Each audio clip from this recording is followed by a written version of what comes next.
অনুষ্ঠিত central Kolkata talent search examination 2024 এ ইকরা public মিশনের ছাত্র বাদশা আলম অসাধারণ কৃতিত্বের সঙ্গে মেরিট সার্টিফিকেট অর্জন করেছে।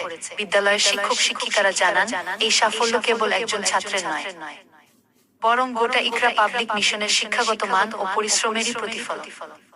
অল্প খরচে উন্নতমানের শিক্ষা, সুশৃঙ্খল পরিবেশ ও অভিজ্ঞ শিক্ষক মণ্ডলীর দিক নির্দেশনা থেকেই এ ধরনের অর্জন সম্ভব হয়েছে। ইকরা পাবলিক মিশনের পরিচালক মতিউর রহমান বলেন, আমাদের লক্ষ্য কেবল বইয়ের পড়া নয়, প্রতিটি ছাত্রছাত্রীর লুকিয়ে থাকা প্রতিভাকে খুঁজে বের করা এবং তাদের সমাজের উপযুক্ত নাগরিক হিসেবে গড়ে তোলা। বাদশা আলমের এই সাফল্য আমাদের আরও অনুপ্রেরণা যোগাবে। স্থানীয় অভিভাবকরাও বিদ্যালয়ের এই সাফল্যে উচ্ছ্বাস প্রকাশ করেছেন। তারা জানান, ইকরা পাবলিক মিশন স্বল্প খরচে এমন মানসম্মত শিক্ষা দিচ্ছে যা এলাকার বহু পরিবারের স্বপ্ন পূরণ করছে। ইকরা পাবলিক মিশনের ভর্তির জন্য প্রবেশিকা পরীক্ষার ফর্ম পেতে যোগাযোগ করুন।